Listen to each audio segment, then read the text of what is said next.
Hallo und herzlich willkommen zum neuen Film hier in der Aquarellwerkstatt. Schön, dass du wieder dabei bist. Mit dem heutigen Motiv nehme ich dich mit zu einer Reise an den Gardasee.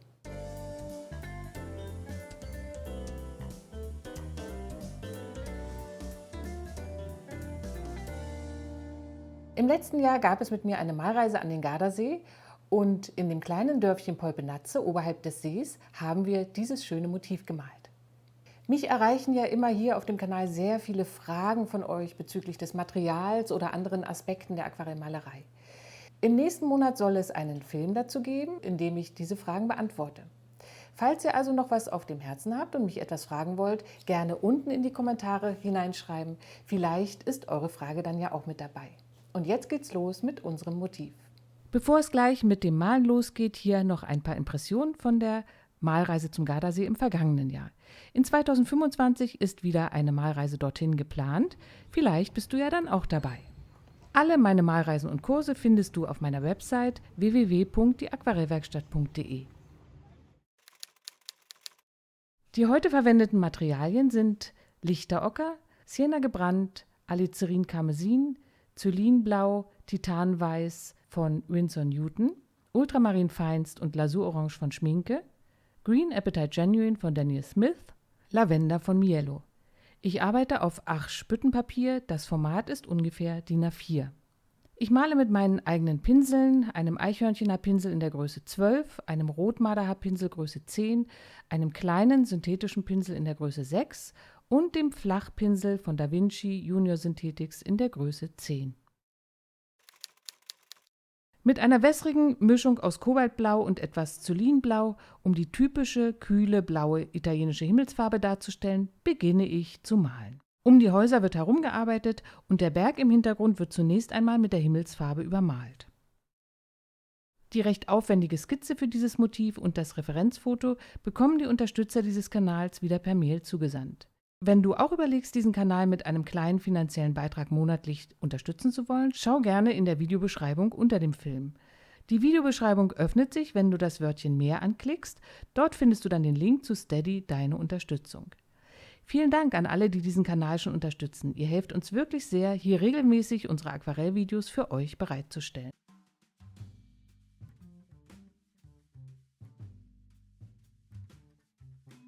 Mit verschiedenen Mischungen der Farben Lasurorange, Lichterocker, Alizarin Karmesin und Sienna gebrannt male ich nun die Häuser.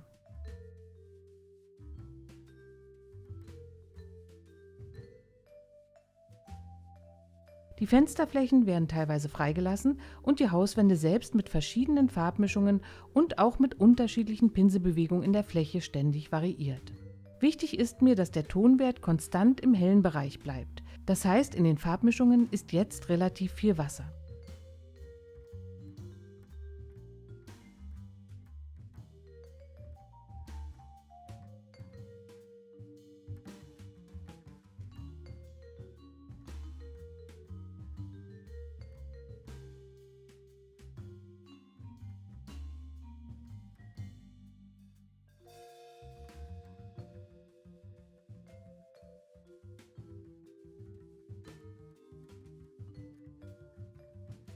Ab und an sprühe ich mit der Sprühflasche noch einige Wassertropfen aufs Papier. Das gibt den Hauswänden die gewünschte leichte antike Optik.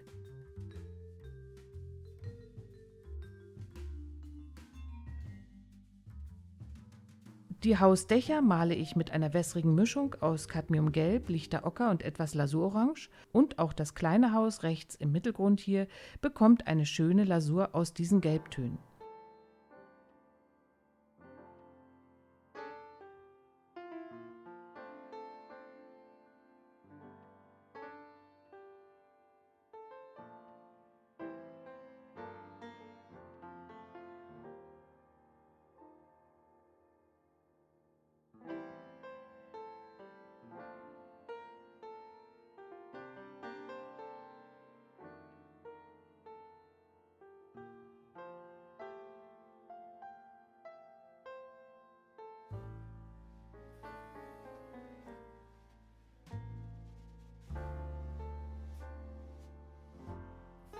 Das rechte Haus im Vordergrund möchte ich wieder etwas kräftiger und rötlicher malen.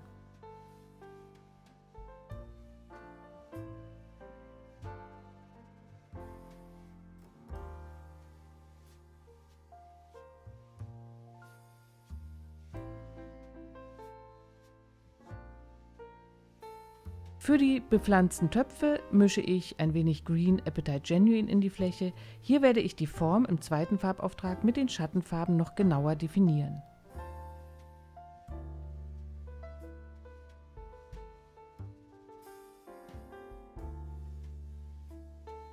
Die grünen Fensterläden in diesem Haus füge ich jetzt schon ein. Die Farbe in der Hauswand ist noch nicht ganz getrocknet und so entstehen schöne, zufällige Verbindungen zwischen Grün und Rot. Ein paar Spritzer noch in die Fläche, so sieht es noch etwas interessanter aus. Die Straße male ich mit lichter Ocker und nach vorne hin etwas kräftiger mit Sienna gebrannt und Ultramarinblau.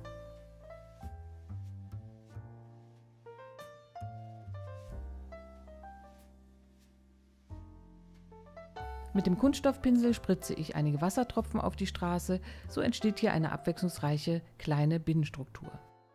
Diejenigen, die von euch hier schon länger im Kanal dabei sind, die kennen das jetzt schon. Auch dieses Original-Aquarell wird natürlich wieder versteigert. Die Versteigerung läuft auf eBay vom 20. bis zum 23. Januar 2024 und ich freue mich, wenn dieses Bild auch wieder per Post dann auf den Weg geht zu dem Höchstbietenden. Jetzt geht's weiter mit unserem Motiv. Nun geht es los mit dem zweiten Farbauftrag und das gesamte Bild wird nun mit dunklen Farben überarbeitet. Ich beginne mit dem Berg im Hintergrund und arbeite hier mit Green Apatite Genuine und etwas Ultramarinblau.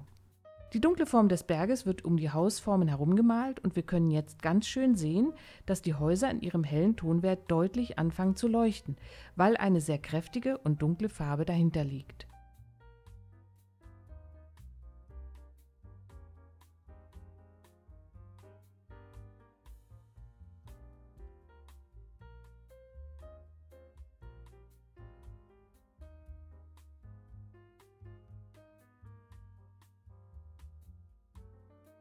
Ein paar kleine Spuren mit dem Fingernagel beleben die Fläche und auch einige Spritzer mit der Sprühflasche wären hier gut möglich.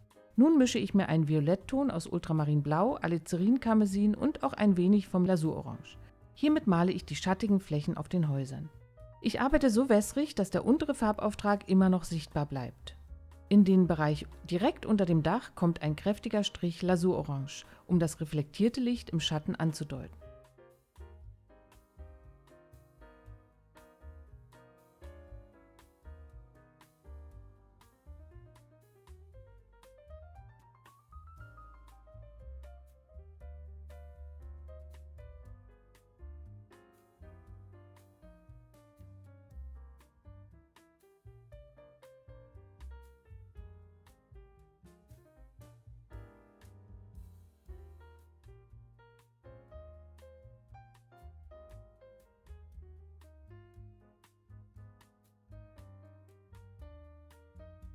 Auch die Fenster bekommen jetzt einige kleine Formen mit der Schattenfarbe und weiter geht es mit den Häusern auf der rechten Seite.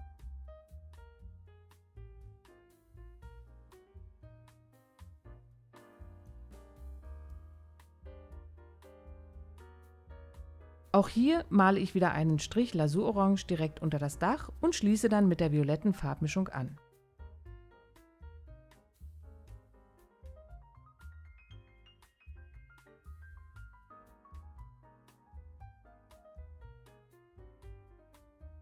Im unteren Bereich des Hauses überwiegt wieder das Orange. Hier reflektiert die warme Farbe der Straße und beeinflusst den Schatten auf der Hauswand.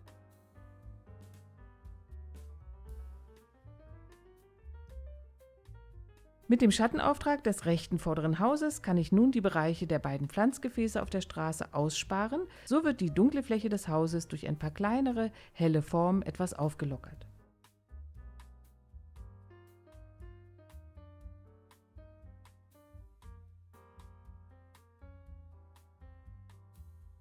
Ein großer Schatten im Vordergrund auf der Straße verbindet den linken mit dem rechten Bildteil. Auch hier variiert die Farbtemperatur. Im linken Bereich ist mehr Blau in der Mischung, im rechten etwas mehr Sienna gebrannt.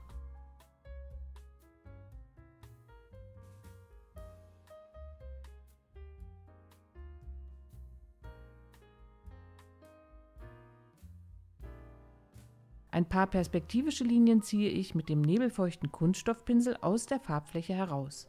Sie geben der Straße Struktur und wirken kompositorisch wie ein Pfeil auf den Bildfokus.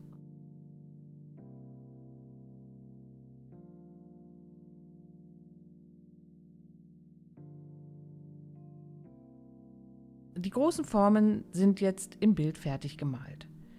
Nun geht es an die Detailarbeit. Ich arbeite zunächst die Fenster aus. Hier versuche ich nicht zu genau zu werden und dem Auge des Betrachters noch Möglichkeiten zur Interpretation zu lassen. Die Farbmischungen sind jetzt überwiegend Ultramarinblau, Sienna gebrannt und etwas Alizarin-Karmesin. Ich gehe mit sparsam gesetzten Pinselstrichen einmal von links nach rechts über das gesamte Bild und male Fenster, Verzierungen und Dachziegel.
Mit Cadmiumrot und ein paar Tropfen Wasser male ich den Kopf und die Hand der Figur im Bildfokus.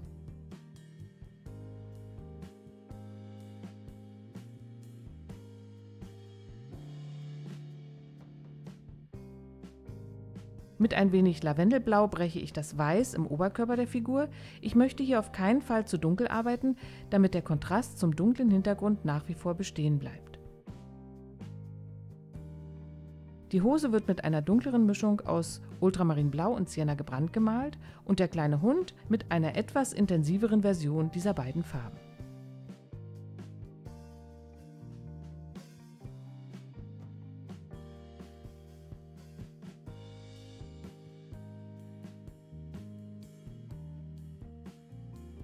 Ein rotes Käppi vor dem dunkelgrünen Berg würde jetzt hier ganz gut aussehen. Ich male es also mit Cadmiumrot. Die Schattenfarbe auf dem rechten Haus ist nun getrocknet und ich setze noch einige Markierungen für Fenster und einen leicht angedeuteten Balkon.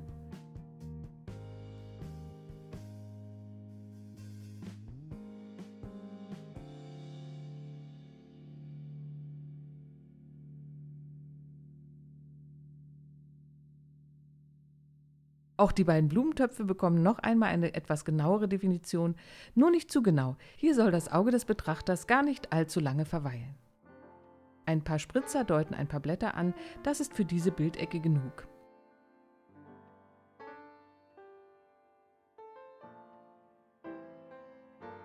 Das Schild der kleinen Bar male ich mit Cadmiumgelb vor dem dunklen Hintergrund.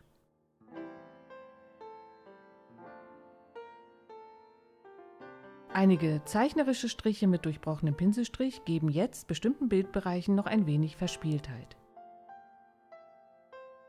Nun ist der Moment gekommen, in dem ich das Bild mit genügend Abstand noch einmal betrachte und die Tonwerte auf mich wirken lasse. Ich denke, der dunkle Berg im Hintergrund ist etwas zu massiv und dunkel. Also entschließe ich mich, hier ein bisschen Farbe wieder abzuheben.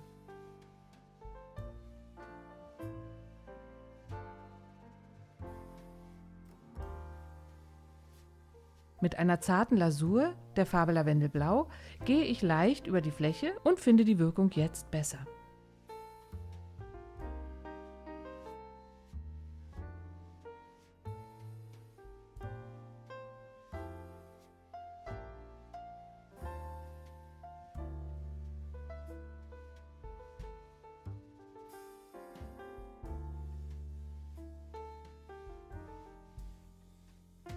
Hinter der Figur verblende ich den bläulichen Farbauftrag mit der dunklen Farbe, denn hier soll der Kontrast zur hellen Figur ja bestehen bleiben.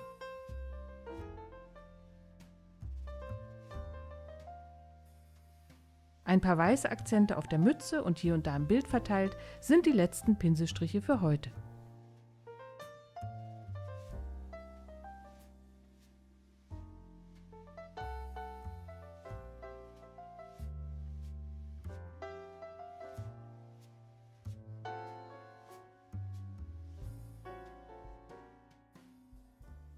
So, ich hoffe, dieser kleine Ausflug nach Italien hat euch Freude gemacht und ihr habt Lust, das Motiv jetzt auch einmal auszuprobieren.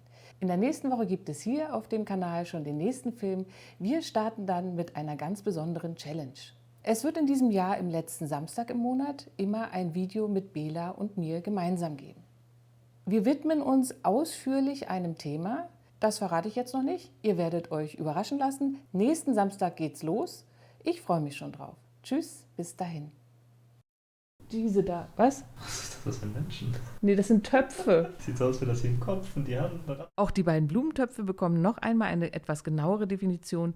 Nur nicht zu genau. Hier soll das Auge des Betrachters gar nicht allzu lange verweilen. Kannst du nicht mal sagen, jetzt musst du kommen und sagen, ich dachte, das wäre ein Fahrradfahrer. Wer hier Fahrradfahrer sehen möchte, kann dies gerne tun. Wer hier statt Blumentöpfen Fahrradfahrer sehen möchte. Jetzt habe ich übrigens einen Schluck aufbekommen, das kann jetzt was werden. Okay.